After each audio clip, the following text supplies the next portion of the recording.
Hi everybody, Shauna here from Wellnessseeker. So this is one of our pre-recorded videos. So we're not live in this. This is a pre-recorded video. And there'll be lots of these coming down the line, especially in 2021.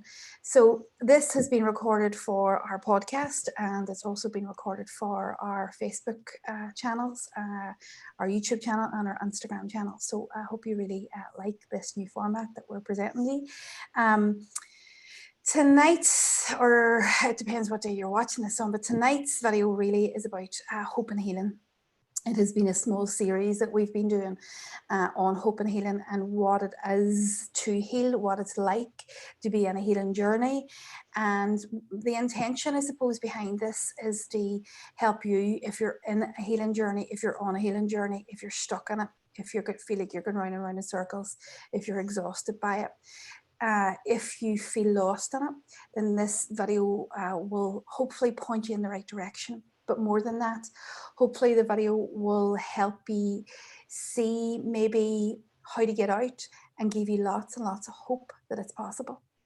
And to that end, I want you to welcome our lovely guest, which is the lovely Billy.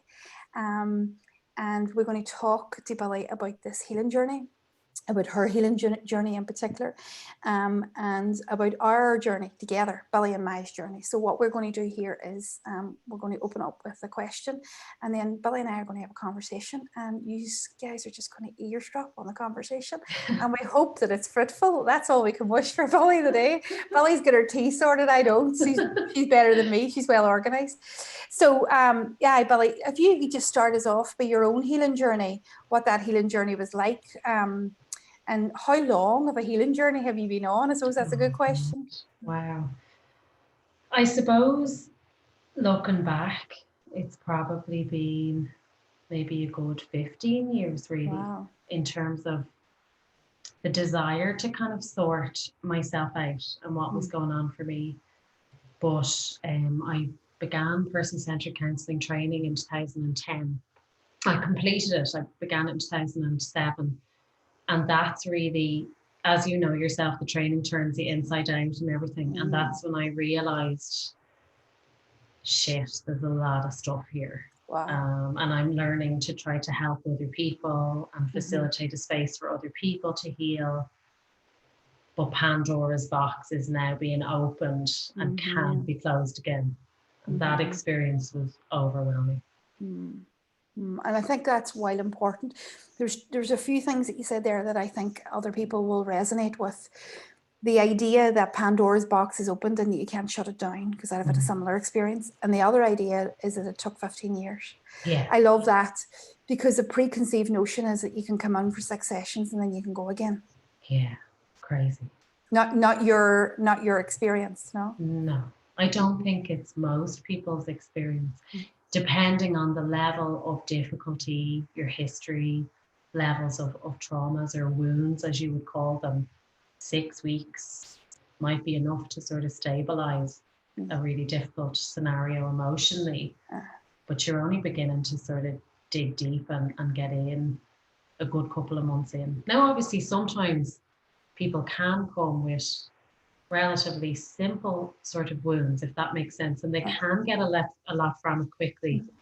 But it's not been my experience, and certainly not a lot of people that I've worked with. It's sort of a long process. It's difficult. It's hard work, but it's worth it. But it's not easy at all.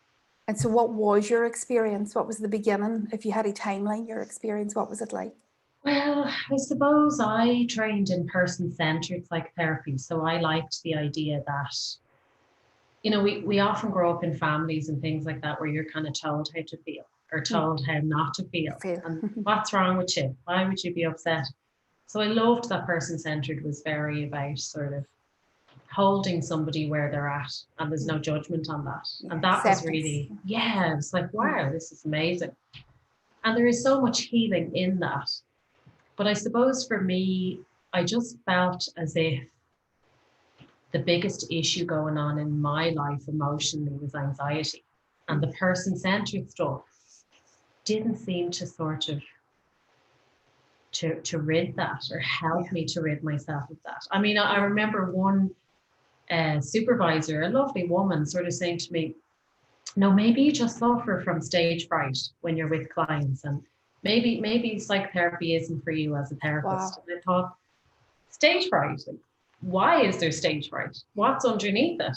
Which you know all about. So never really got to the bottom of that. I mean, we did a bit of psychodynamic theory. You know, I don't want to get too boring, but you know, you get a lot of analysis about people's behaviors and narcissism and all these big words, and you learn lots of things about why people behave the way they do. Yeah. But my experience was, but I still feel a hell of a lot of anxiety. So why isn't this working for me? And I tried CBT. Again, there can be great person-centered ideas under it and lovely therapists out there. But this idea, you can't have two thoughts at once. So it's almost like, think positive, and sure, that would be gone for you.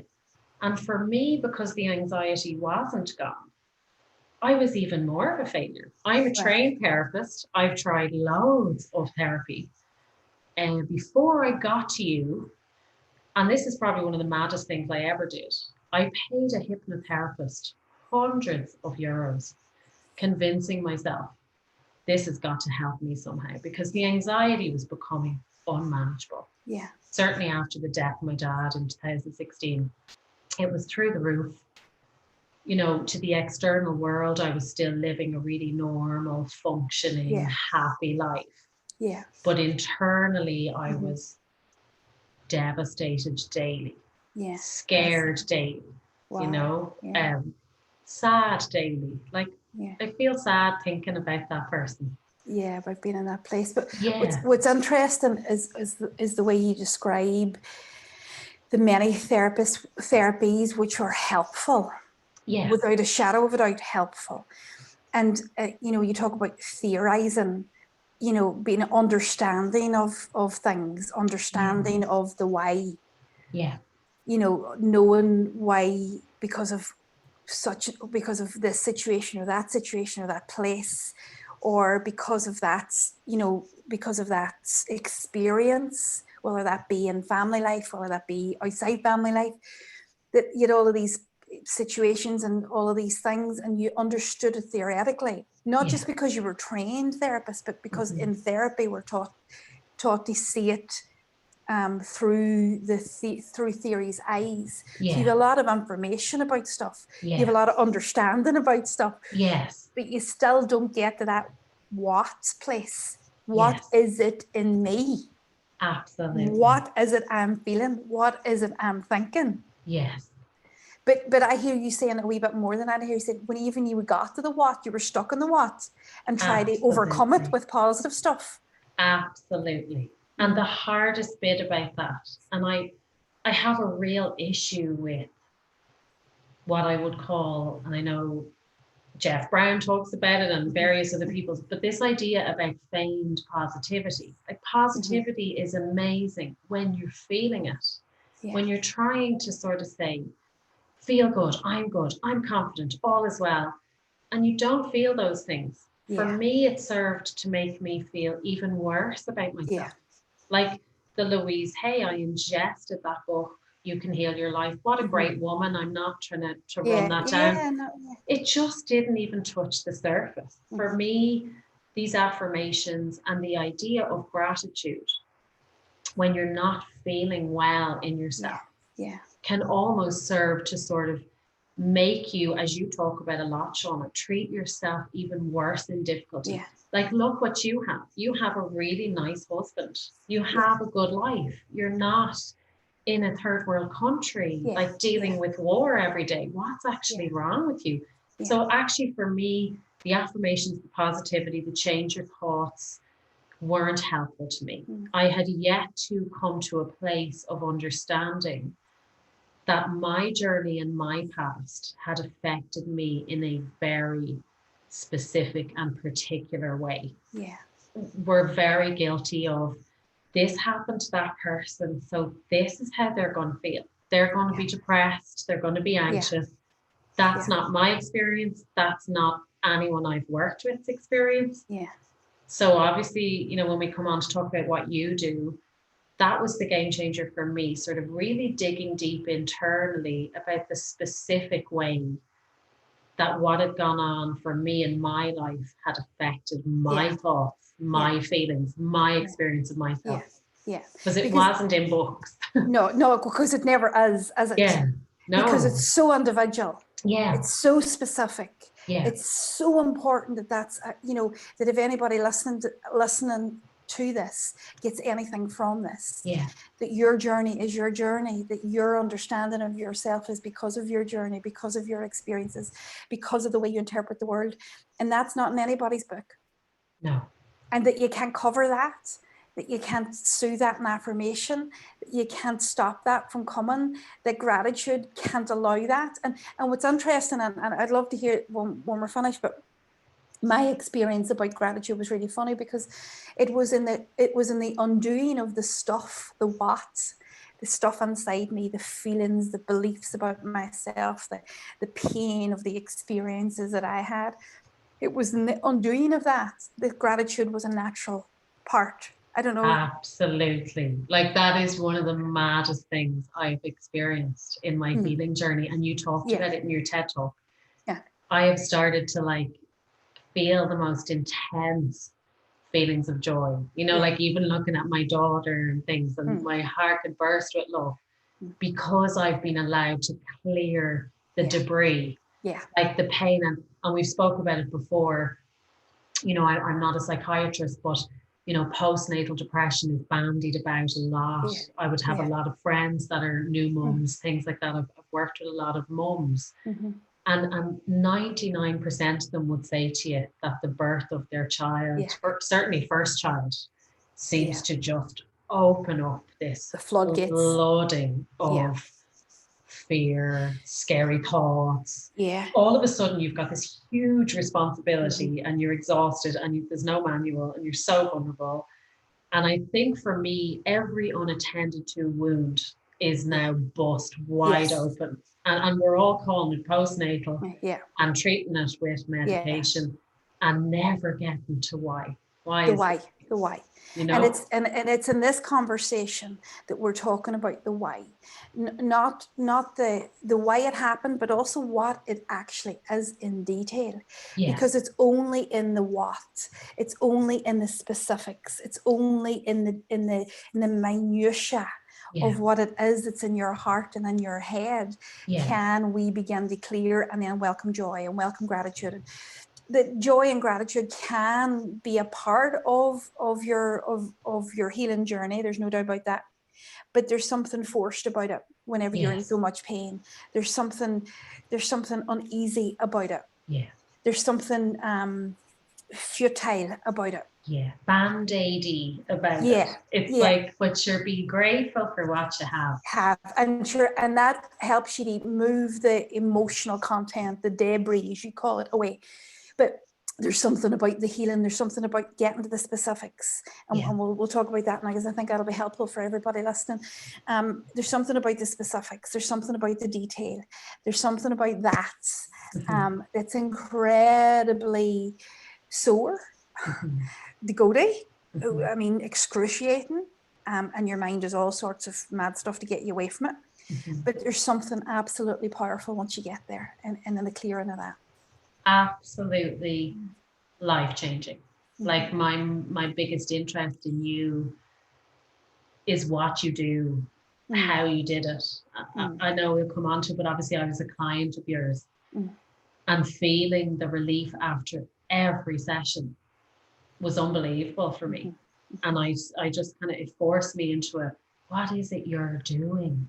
Because for the first time, it was getting to the exactly what, why. And it was kind of, wow, there's a shift. There's an understanding. I get that now. I feel that. Because that's the difference. Do you know something happened? Do you know that you've had a difficult experience? Do you know that you've had a trauma? We talk lots about traumas, big T, small t's, and the idea of trauma. But do you know that you've had a difficult experience? Well, I think we all know that we've had difficult experiences, but it's what that difficult experience did to you. It's what that made you think. It's what that made you feel. it's how that pattern got locked in your body. Yeah. And the revisiting of that pattern and the undoing, the picking apart of that pattern was the work that we do. Yeah, Yeah. absolutely. And I think, sorry. Go ahead. No, go ahead. Because I presented to you really with anxiety, that was the really biggest issue, was anxiety for me. And you helped me through your mapping to break down the pattern of that. Yeah. Psychologically. So the idea of, oh God, the shortness of breath. Oh God, here we go with the weakness. Yeah. Oh my God, I'm going to go crazy. Oh my God, people are finally going to see this. I'm going to lose my job. Da, da, da, da. Yeah. And we undid all of that and unhooked all of that. And obviously then in terms of people, places and things and what was triggering the anxiety, we could understand, you know, the boss makes me feel. And then it's kind of like, well, you feel that because why? Let's look at that. Where did that start? So once we could get under that anxiety, it was quite incredible. And do you remember that at the beginning? Because I certainly do. I remember at the beginning, and this is, I mean, we're talking 4 years ago now. I remember at the beginning having to wade through the theory, because you were laden with theory. Yeah, I had to unlearn loads. And you given me the theory for what it was you were presenting with. Absolutely. And me saying, yeah, who cares? Yes. Who cares? Not interested. Don't care. Don't care where book that came from. Not interested. What do you think? What do you feel? What's happening inside you? Yes. But that is the problem. It's the snag with the culture. It's the snag with the way we are reared. You know, for me, this is another reason why person-centered therapy just didn't feel enough.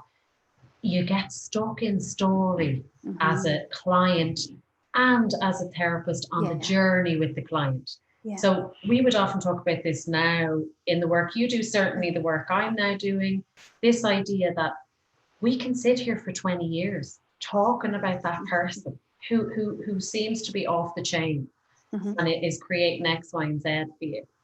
But they're not actually the issue. It's not to say that what they're doing isn't okay.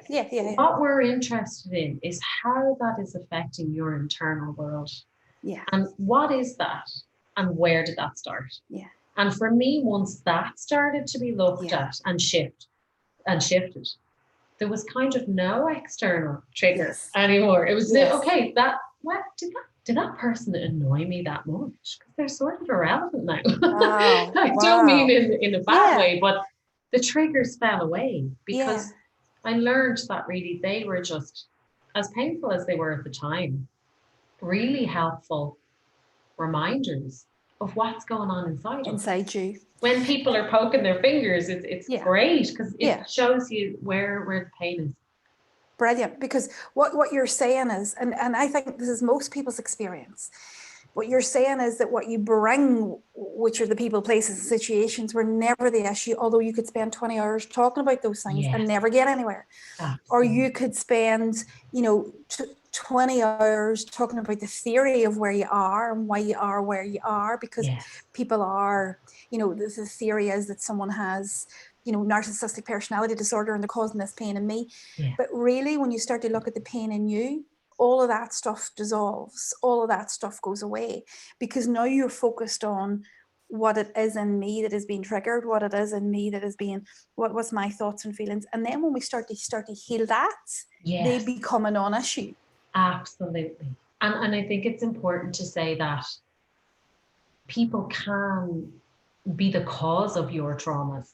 They very much so can have done things and everything that have been absolutely horrific. But actually the real work goes on in what has happened inside you as a result of that. And I think that is, and that's the most kind of powerful tool in terms of healing, because once that shifts, like you say, they're very irrelevant. Like I really had to look at a lot of different relationships and things that really weren't good for me, that I might have presented with sort of, I'm in pain because of these. And then I figured out, why am I in these? Why do I need to be in that? And made sense of that. And that's when the journey really got fast, And so a lot of our work would have been finding what does this mean to me? What did this do to me? What did these things that happened to me do to me? Yes. What did these experiences do to me. But there was a big piece of our work that wasn't cognitive. Yes. That if I remember correctly, even that was a shift. Getting to those pieces, getting to that what isn't a cognitive process. No. And I think, and anyone who watches your videos will understand that we're very afraid, like, of anxiety, different things like that. But actually, in a funny way, that's trying to protect you from painful things. That's like your bodyguard in the way. Yeah. The anxiety is like, no, you're not getting in here. Yeah. So even though that's super, super scary, that's standing in the way. So once that was gone, we could kind of get under that. Yeah. And that was, for me, cognitively, I was unlearning theory. I was getting rid of reasons for X, Y, and Z. And I struggled to get into the body, which is all about what your work is. But that's what I needed to do, because I came away from years of therapy with lots of cognitive understanding, but a body still ravished with anxiety and pain, which is actually probably the worst place to be in, as you say, awareness. But the pain is like horrific. Yeah, but if we stop there and then we'll deepen into what the body does and how we can get into the body. But if we stop there, I think it's important, because, you know, there's some people who come into this for the first time and haven't entered the healing journey before. And there are some people coming to this, watching this, who've been 20 years in a healing journey. And know the theory and know the what and know the why, but don't know the what, know the why, know the exactly, could tell you 10 million stories. That are stuck in the story, that are stuck in the detail, that are in such awareness. They could write books and stuff. They could write, I mean, I'm sure you could have wrote 20 books on theory of therapy, but yet nothing had bloody changed. No. Nothing. Internally, not at all. Internally, nothing changes. No. And the difference is when you use the body. And what was your experience of using the body, and why was that so important? Why was that a game changer for you?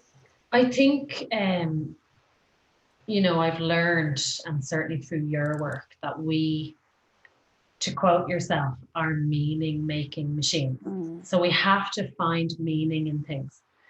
So cognitively, we'll tell ourselves things about things, and that can keep us really trapped in the understanding of what's happening. So I learned as a client with yourself to almost disconnect my busy brain from what was happening viscerally or in my body. Yeah. And once we could kind of undo all of the stories that I had around feelings and understand the function of emotion and how emotions need to rise so that they can fall for good, and how they need to be felt, or they hang around with 25 friends until we pay attention to them. And they bring suitcases. They do. They actually, they're squatters. They've had squatters' rights for years. But when I learned to somatically heal, to let difficult feelings be felt in my body and allow them to rise, actually, you do get sort of gifted with the memory or the memories of where things began. And it's kind of a freaky experience, because you're kind of like, whoa, where'd that what come was that? from? Where did that come from? And you've gone right to the root and right to the source of how a situation, big or small, has changed the way you see yourself in the world, just like that. Yeah. And now all of a sudden, all of these people, places and triggers that are sort of sticking their fingers in the you're wounds, stupid or whatever the wound is, you know, you're not smart, or, you know, are really, really causing horrendous pain. But we now discover through somatic expression of feeling where it started. And once we can get that out and obviously test it for truth, it's gone for good. I remember being in the room with you and kind of, right, where have you put my anxiety? What are you doing here? This is weird. Is this hocus pocus? And messaging and saying, I haven't felt this feeling. Where's it gone? Yeah. Like beyond incredible shift. Yeah. And for anybody watching, I want to explain a wee bit about that. What we know, you know, through the clearing method is that the wounds that we hold are held somatically in the body, they're held emotionally in the body, and the residue of those experiences lie in the body. And they have this somatic pattern, this emotional pattern, but they have this cognitive pattern as well. And when we only search in the cognitive pattern, we get lost, because we're making machines, and what happens is one thought leads to another, leads to another, leads to another, leads to another, leads to another, and stories are born, and stories are formed, stories are followed, and more stories come from the stories. And I'm sure you understand that's most of our experience. But when you drop onto the body, because the residue of the experience is in the body, then we can start to feel what that was like. We can start to feel what happened is in those experiences. We can start to feel the what. Once we feel the what, we can bypass the mind's need, sort and label that, and we can then see the cognitive pattern that comes from that what. And then we're gifted the memory, and we're gifted the understanding, and we're gifted the detail. And there's not a story in sight. I think, is that a fair enough example of what you experience? Absolutely, Shauna. Yeah, and sorry, like when I say disconnect the thoughts, like the cognitive pattern is very, very helpful. Yes. So, and certainly for myself, really scary thoughts can kind of go around your head, and emotional sort of connections can be made. Yes. So say if somebody has a thought that's a bit scary or a bit weird, but there's no kind of wound there, it'll just kind of come and go. Yeah. But my experience was once it was something attached to a wound, that became a repetitive, scary thought. And then trigger of emotion. That's right. And I think that's a lot of people's experiences. We label things like intrusive thoughts and all this stuff. But my experience with myself and my clients is the cognitive patterns are very useful. Often people say, no, look, I've been having these mad thoughts. They don't mean anything. There's no point in talking about it. And I'd often say, well, let's talk about it. Yeah, let's see what it is. It's part of something. Yeah, because your mind is benevolent and pointing you in the right direction. Your job is just to trust it. Yes. So when we're working on the body, what we call this is a bottom-up approach. So we're working on the body to the mind to allow the mind to inform us, and then we're working from the head down to the body. And it's that kind of loop, isn't it? Yeah. And how would you describe working that way? And what was that like to work that way at the beginning when you'd never worked from the body up before? What was that like for you? As a client? Yeah. Very strange, I suppose. Like very strange to be repeatedly asked, how does that feel? How does that feel? Because quite often in therapy for me, and really fabulous therapists, they'd be sort of giving you strategies to manage difficulties in real life. Yeah. And they're grand, they help. I would have delivered CBT-based mental health programs to young people and things. And those things definitely help. The idea of exercise, eat well, try and sleep as much as you can. That helps the brain. It definitely helps our nervous systems to calm down. But it doesn't really cut the mustard. So as a client, it was strange. Like, feel. Okay, we're very feeling here. I remember coming away from some of our sessions thinking, wow, you're an emotion-focused therapist. Because that's something we had looked at in our training. And it was a bit new for me, but it was really what I needed, because I was so ravished with difficult feeling that it was exactly what had to happen. Yeah, it was trapped in the body, and our only way to get it was through the body. Yes. Yeah. And so you talked a wee bit there about getting to the body and making and undoing that meaning. And once you got into the actual specifics of what did this do to me, how quickly did you find it shifted? Oh, just incredible. Like sometimes I kind of go, is that it?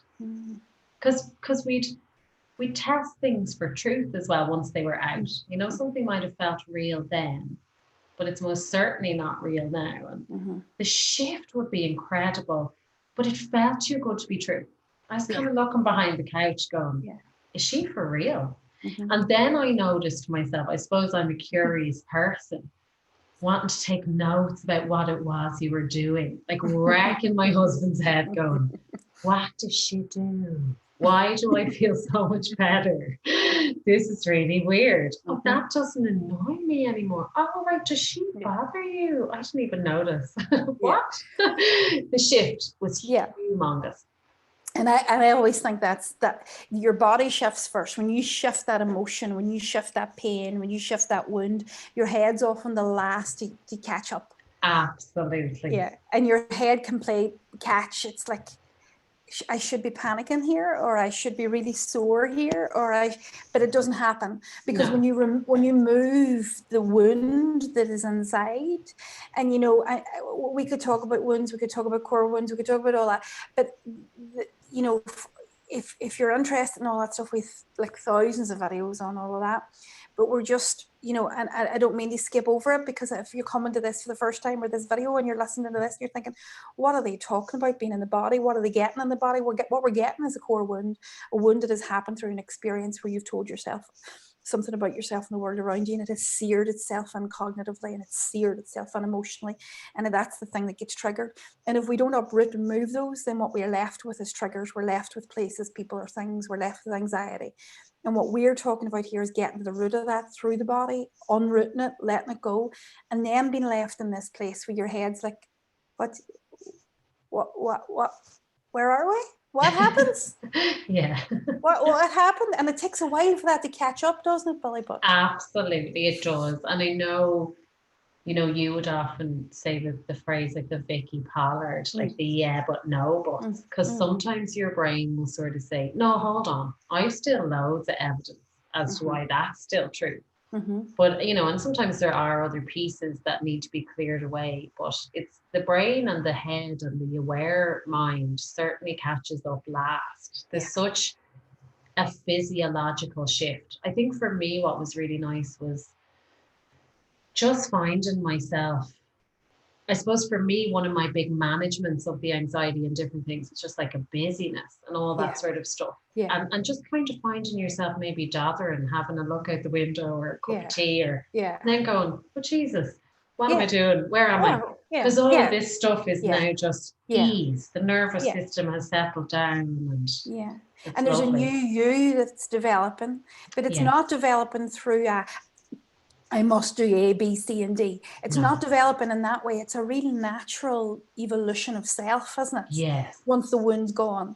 Yeah, it's kind of like going back to your childhood in a way, because they say really that as a child, don't they, like, that's who we should all be, like free to express who we are, to be the person that we should have been before the world kind of got their hands on us, that kind of idea. Yeah, well, Carl Rogers talks about that, doesn't he? He talks about they were born our real selves, and that we're authentic. Authentic real selves, and all this stuff gets in the way, and what happens is that stuff stays clung to you, and you just find these ways of managing the wounds. But when you're peeling off these wounds, and we did work hard, Bill, you worked incredibly hard, like, to peel off the pieces of the wounds, then what you're left with is closer to your real self.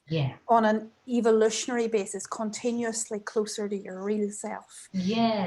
But you're really only catching up, really, aren't you? You're moving towards your real self, and then thinking, God, I'm finding myself more joyful, more grateful, finding myself not so busy, finding myself not so, whatever that is. And that's a big shift. Huge shift. And maybe less interested in things that didn't serve you. And not so interested in behaving in a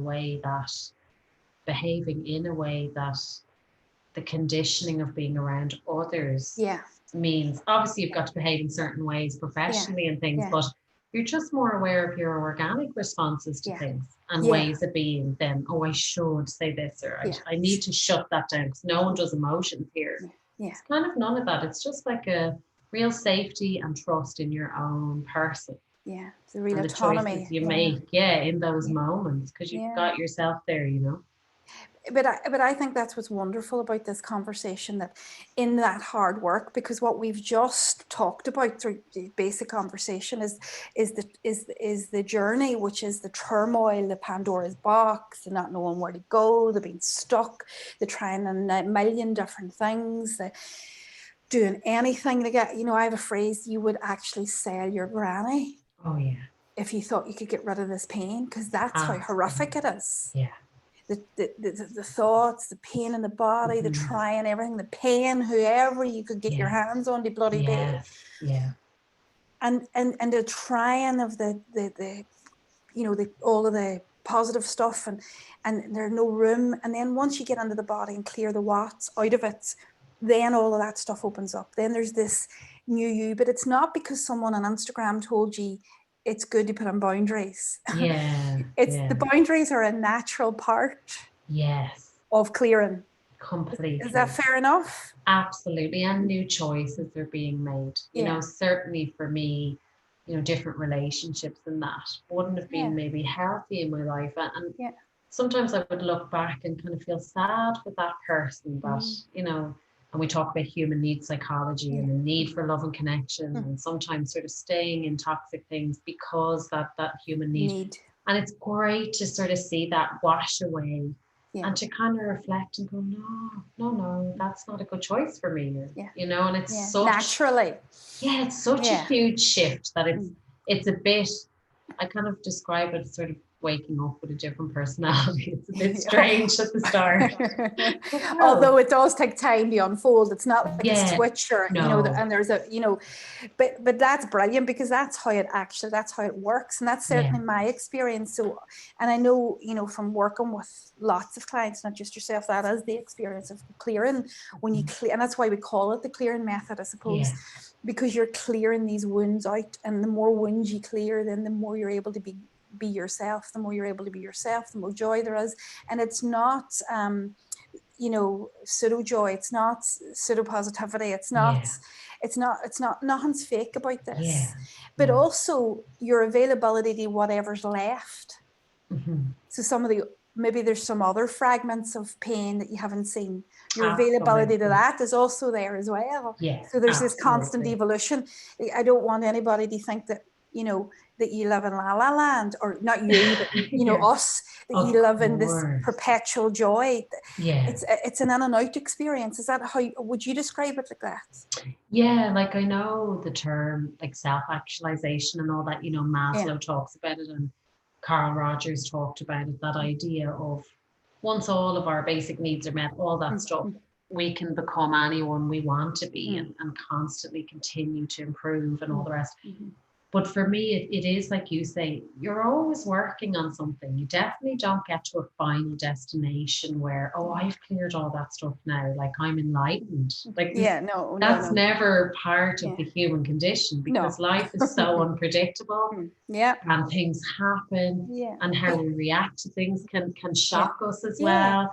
So I think that you're always working on yourself. But the key thing with this work is once the key core stuff is cleared away, we talk about resilience. Suddenly your ability to deal with the things that life throws at you feels way more manageable. There's an internal kind of, okay, wow, what just happened there? Need to have a look at that. So you're always working on something. Yeah, but I think that's a lovely way to end the healing journey, because I think what we know through this work is that we have the power to heal ourselves. We have the power to if we drop into the body and use all the tools that we've talked about, and that you're on an evolutionary journey of becoming your real self. And it's constant, but the big stuff's cleared. The big stuff that was blocking you's gone, and you're freer and more freer to be who you are and who you've always meant to be.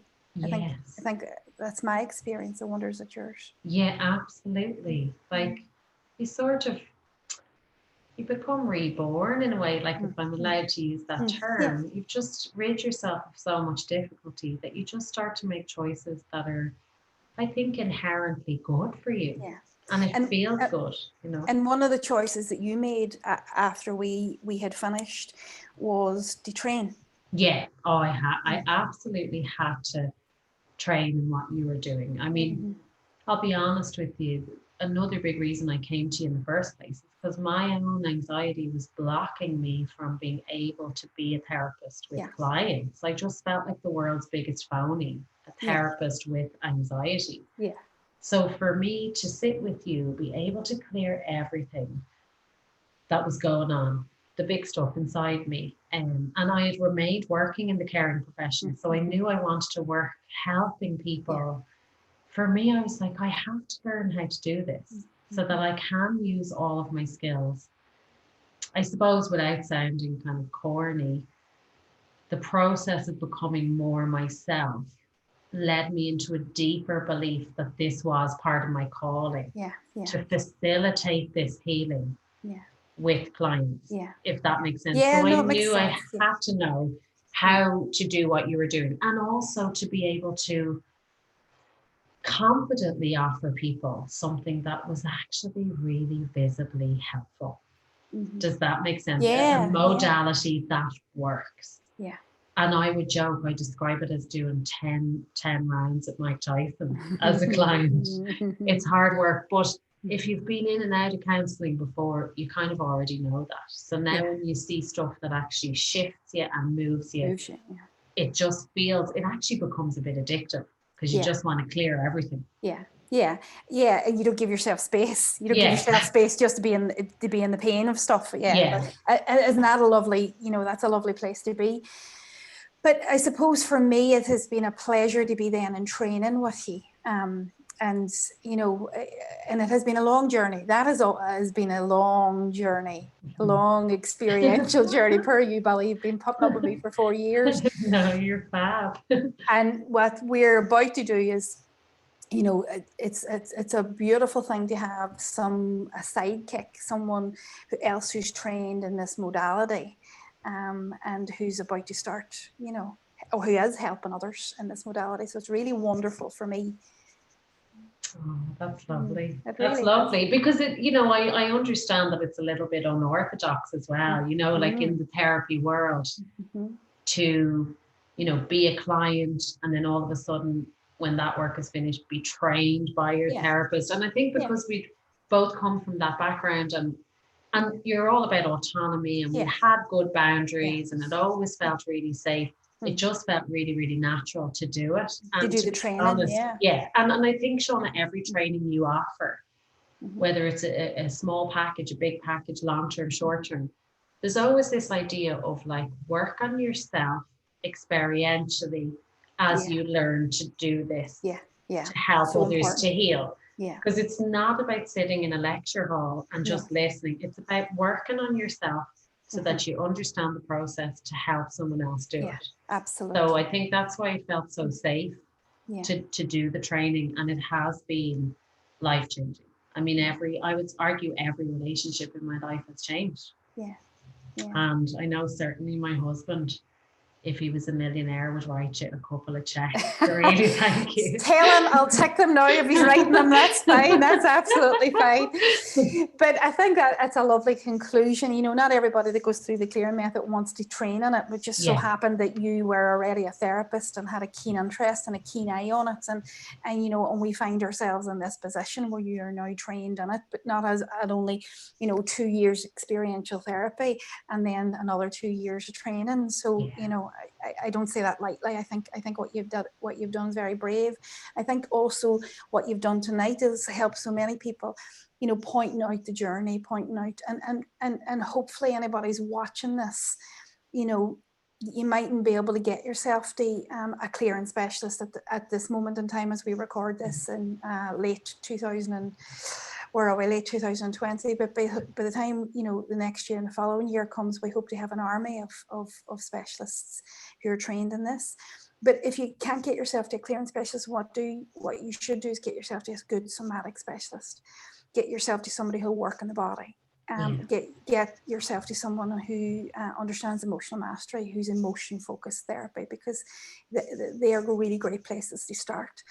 And that stuckness will become unstuck. And my hope is that through this conversation, you can understand that you can be in a really, really, really, really difficult place, feel like Pandoras Box is open, feel like there's no hope, there's no way out, and I don't know, Billy, if I'm putting words in your mouth, but I certainly would have felt despairing at times in my early journey. Yeah, absolutely beyond belief in pain. I mean, I would often hear stories, people would say to you, like, maybe someone's having a serious difficulty, but like, what would be wrong with them? Like, there'd be no reason for them to be in pain. So I think what I would love to sort of say to people as well is try not to scare the hell out of yourself. Certainly for me, I scared the hell out of myself. Thoughts that went on for me, emotional feelings. I convinced myself I was completely insane. And the idea of keeping the lid on that really served to kind of perpetuate it and make it bigger. Yeah. And I think sometimes Christmas and COVID and all these big things can kind of trigger stuff. Yeah. And I would just say, whatever's going on for you, if you can, find someone that's safe to talk about it. Yeah. Document down a few bits that are reoccurring. They're very helpful. If you think you're going crazy, you're not going crazy. This is something that needs worked on. There's help out there. There are people who want to listen. And my experience, even with friends, Shauna, outside of the therapy world, certainly as a new mom, relatively new, and we laugh, I'm quite honest about how hard it is to be a parent as well. And all these mums coming forward going, thanks for saying it. Jesus. Because I'm all afraid to say that my 2-year-old hasn't slept a night in 2 years. But now that you've just said it, happy days. I'm okay. Yes. So that's what we need to kind of do. Find someone safe to get real with. Yeah, find someone safe to get real with. Find someone safe to understand the what am I feeling? What am I saying to myself? Not the why, but the what. If you can get somebody and you get yourself there to that place, then you begin the process of understanding, and you're so close to healing. If you're in that what place, you're out of triggers, it's difficult and it's sore, and we have loads and loads and loads of other resources and videos that can help you on that. But I think that's the big key learner here, isn't it? That to come away from the cognitive stuff and come into the body and try and work with a what, and that's where the hope lies, really, isn't it? Absolutely. And the telling yourself it's going to be okay, not in a cliche way, but quite often we sort of scare ourselves by telling ourselves we're this, we're that, we're thinking and feeling this way. But it's about showing up for yourself, being your own friend, quite literally in the pain, and saying, look, we can deal with this. It's okay. Coming from somewhere, we'll find someone to help us unpack it. Yeah, I think that's a lovely message to end on, I think, today. So thank you so much. That was a really lovely conversation, really natural, lovely conversation. Thank you, Billy. For anybody that's listening to this that wants more information and clearing, or we are going to resource at the end of this loads and loads and loads of videos that'll take you in all sorts of different directions, but really fundamentally help you deepen into your understanding of your what, and therefore give yourself hope. So thank you so much for joining us, and we'll hope to see you all soon. Thank you guys. Bye. Thank you. Thank you, Ellie. Thanks.